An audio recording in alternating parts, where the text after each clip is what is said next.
เห็นบ่โอ้บรรยากาศพี่น้อง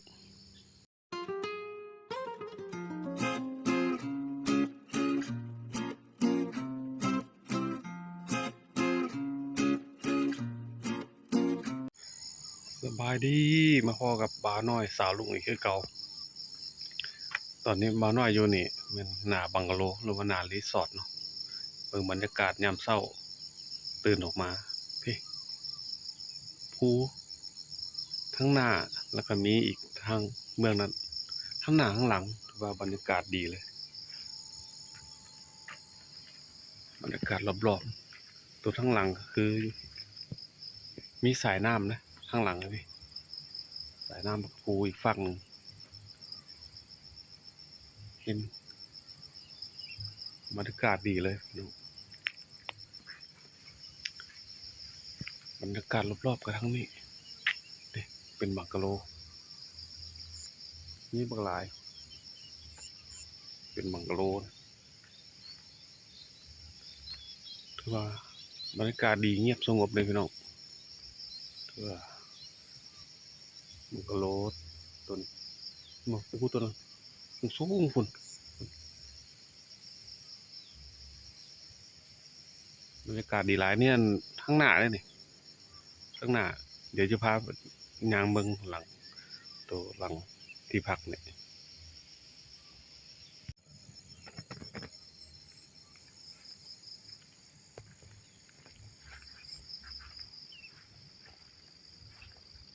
เงียบ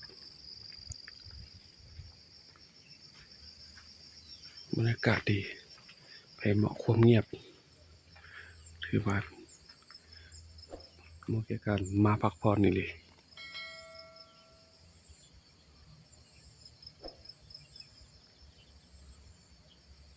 ถือว่าบ่ได้ติดกับตัวเมืองเลยอยู่ในตัวเมืองอยู่เขตนอกออกมาแด่มันจะบรรยากาศดีและเงียบสงบเลย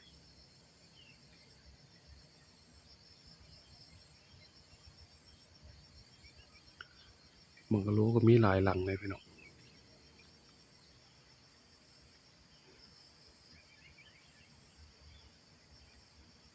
เหมาะแก่การพักผ่อนนี่เลย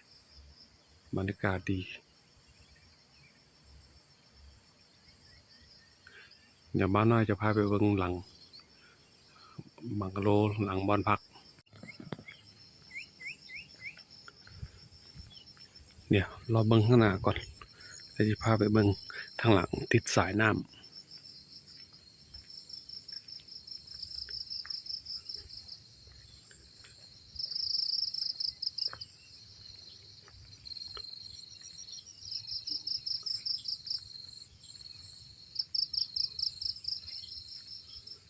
ผมบ่ได้นับเบิ่งเนาะว่า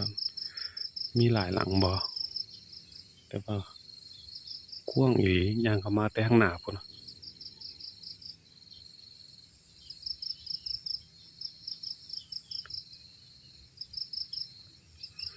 เดี๋ยวย่างไปเบิ่ง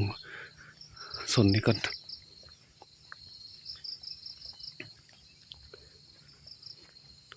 พอเข้ามาเมื่อคืนนี้เข้ามาตอนค่ำเลยบ่เห็นบรรยากาศมันเอาตื่นเช้ามาพี่เห็นบ่โอ้บรรยากาศพี่น้องเป็นยังไงมาอยู่จุดนี้อยู่ข้างหลังนี่โอ้บรรยากาศดีอีหลีพี่น้องยังอยู่ที่เมืองเฟืองคือเก่าหลังจากร้อนแล้วก็มาพักอยู่ที่บังกะโลโอ้บรรยากาศพี่น้อง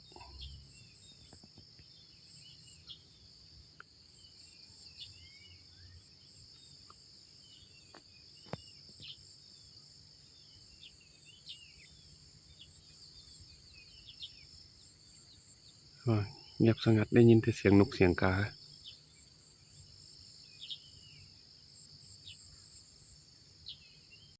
มาเดี๋ยวเปิดประตูออกมาเบิ่งบรรยากาศด้านหลังที่พักเป็นไงพี่น้องโอ้มีสายน้ำพี่น้องมีบอลให้นั่งจิบกาแฟพร้อมหลังบ้าน ออกมานั่งหลังบ้านก็เห็นปะสายน้ำพุ่นมีกันกั้นนั่นน้ำอยู่แถวพุ่นดังน้ำดังอยู่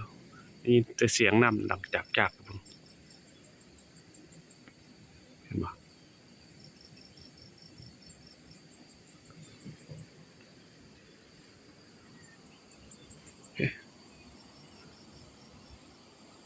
มาอยู่หลังบ้านก็เห็น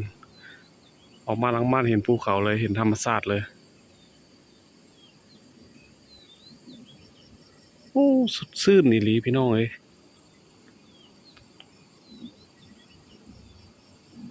นี่เป็นทางหลังมังกะโลตะกี้นี้บ่าวน้อยถ่ายมันเบื้องหน้านี่เบื้องหลังมันติดสายน้ำมีสายน้ำไหลผ่าน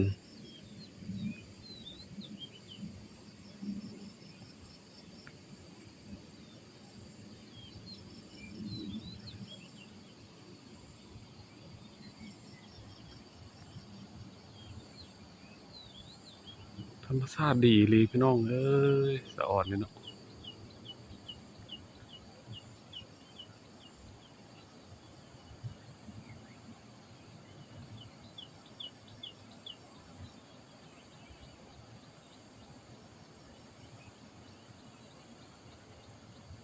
เรื่องอากาศนี่บ่อยว่าบ่มีมลพิษแน่นอนปะเดี๋ยวพาไปย่างเบิ่งรอบๆในบังกะโลเนาะที่ย่างเป็นนี่มันทางที่ย่างเข้ามาเด้อมาหน่อยถ่ายเบิ่งเป็นถ่ายอยู่ข้างหลังสุดมีสองแบบนะอยู่ในนี่มีสองแบบสองทรงอันนี้ก็เป็นอีกทรงหนึ่งมันก็เป็นห้องพักคือกันมีแบบมันสั้นครึ่งก็มีราคาก็สิต่างกันออกไปเนาะอันนี้ก็เป็นสปาตัวนี้น่าจะเป็นสปาเนี่ยสปา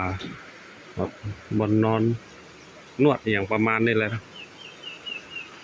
ขายเนี่ย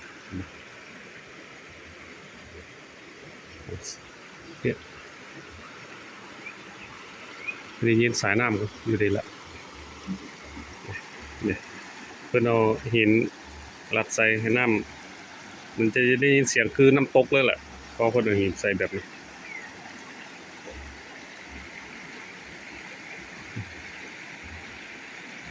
มี2 พัก 3 พักคนเห็ดแบบคือน้ำตก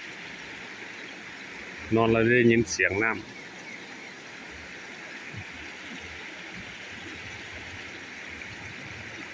อันนี้ก็อีกโซนหนึ่ง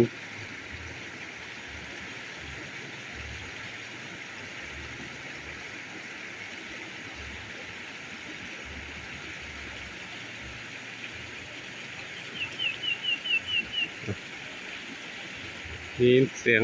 นี่ที่เสียงนกเสียงกากับเสียงน้ำมอนนี่ก็เป็นมอน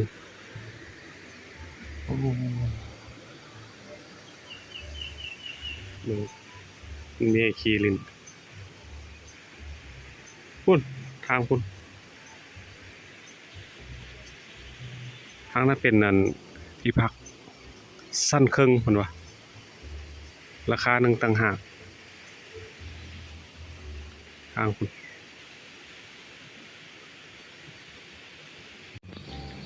มีบอลให้นั่งพักผ่อนยามแรงมาเบิ่งบรรยากาศมองน้ำตกอันนี้ก็หลังบ้านพักอีกบอลหนึ่งเห็นบรรยากาศ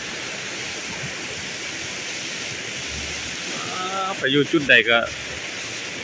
งามกับธรรมชาติเลยพี่น้อง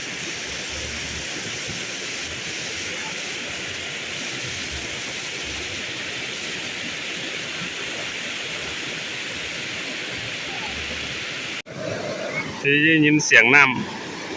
ได้ยินเสียงน้ำตกนี่เลยแหละเสียงน้ำเห็นบ่ตัวทางอัน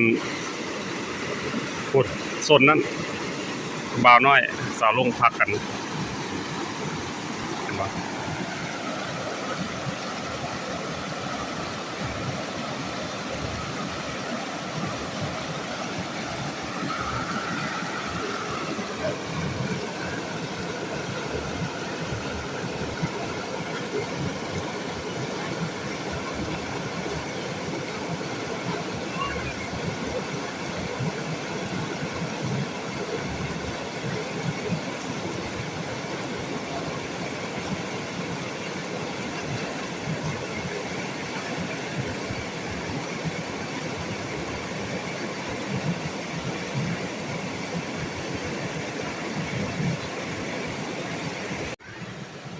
อันนี้ก็อีกโซนหนึ่งนี่เป็นแบบนี้บังกะโลพุ่นย้าไปฮอดพุ่นอันนี้ก็ออกมาก็เห็นหลังภูกันนี่เห็นปะพี่น้องบรรยากาศมีหลายหลังบรรยากาศธรรมชาติทำเลดีหลายคักหลายบรรยากาศออกมาก็เห็นหลังเขาเลยอากาศสดชื่นดีพี่น้องรีสอร์ทงามอากาศบริสุทธิ์สดชื่น